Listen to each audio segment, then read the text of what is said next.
Hi there, Delroy from Eastway Electrical here. Just here to introduce a couple of clips from a bio that's going to be shown at our event that's happening at Cineworld on Canary Wharf on the 14th of November, 6 till 9. Tickets are still available. See the description below. Hopefully you can grab a ticket and come along. It'd be nice to meet you. It's sponsored by Schneider. I want to say a big thanks to Schneider for sponsoring us. Thank you. So we're in Petticoat Lane Market, and that estate there, up there, I used to work on that when it was a building site, nothing like that. And I must have been there for a long time because we used to come in the market every day. I knew this place like the back of my hand.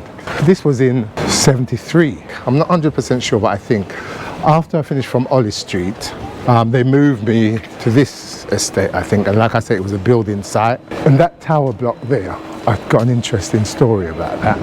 Now, on this estate, they've done it back in the day. To build the floors, like you've got the ground floor, and then the first floor now, they used to put up acros and put ply shuttering across. And then that now is going to be the ceiling of the ground floor, or the ceiling of the first floor, whatever. So the ceiling of the ground floor is going to be the flooring for the first floor, and then you've got the ceiling for the first floor, etc. So now you're on the ceiling for the first floor, you've got to put the lighting in. So what they used to do is draw the circuit out on the shuttering, and then you'd have to run the conduit.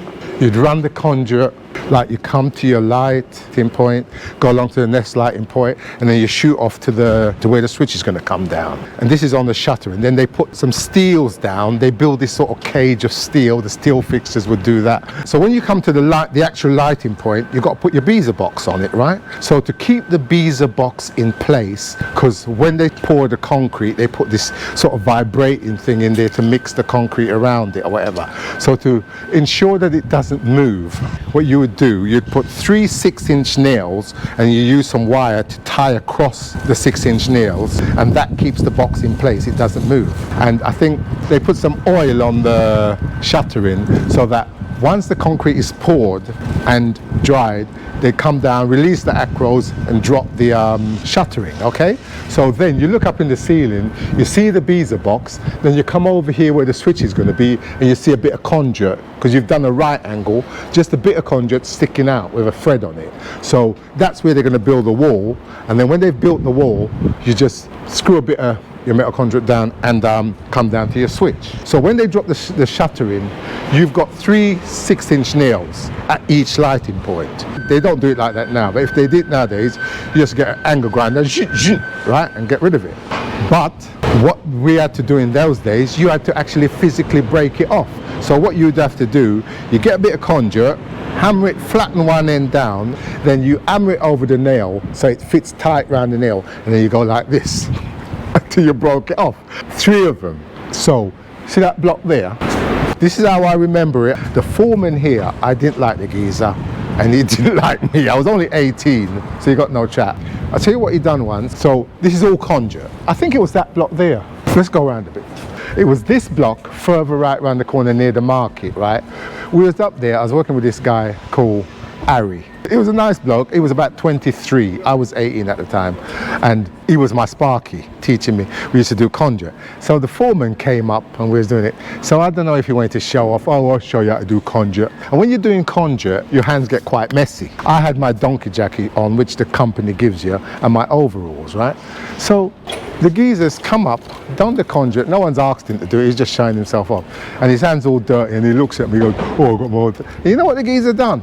I'm standing, say like that. I'm standing like this. He comes like this, and he wipes his hand on me like this. Ah, honest. It still sickens me to this day. I should have given him a right hander, but obviously I can't afford to lose my job or whatever. But, you know, and that just set the pattern. And what he did, I had to break those nails off. It seemed like forever in this block here. I had to go around and break. Can you imagine? Every lighting point, there's 3 6-inch nails. And I was on that for, oh, it was so long. Anyway, I met my mate, Tony Shillingford, who I haven't seen for years. He was about the same age as me, 18, but he was good. He was really brilliant. I think he might have been in it a year before me. This is where I come from the other side, so I'm feeling all sweet. I've only been in the trade couple weeks, couple months or whatever, and I'm boasting, making I know things. So it was me, him, and another apprentice, and we was talking. I said, yeah, man, I've been doing wiring, pyro, singles, you know, with 1.5, 2.5, 3.5, and the other guy done a little sniggle.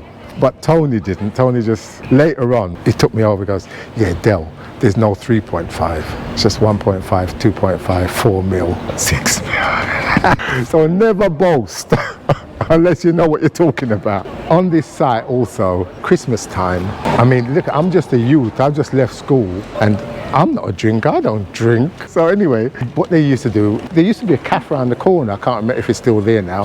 They go there and they say, what they say, line their stomach. They have a big breakfast because it's going to be drinking for the rest of the day. They're going to go to this pub, to that pub. And in those days, Christmas time was quite merry, you know. I go and follow them, innit, but I'm going to drink. I've never liked the taste of drink. So if I got something like, say, Bacardi or something like that, I would down it quick because I couldn't take the taste. And obviously, I got pissed, I got drunk. And I lived in Islington, and this is in Liverpool Street. Luckily enough, one of the guys, an apprentice, lived up my way, and he took me home, make sure I got home safely. And you know what? That was the first time I was drunk, and I was drunk another time at a party, and I said, never again, that's it, I'm finished drinking. And that was in 1973, and I never drunk since. And this is where I learned to do conjure, because what happens as well, once the floor is built, so you've got the ceiling where you've put your conduit into the slab, and then you have to drop down to the switches, and then this floor now, you have to run your conduits to the socket, to the cooker. So I've done a load of conduit on this, and I'll tell you something else.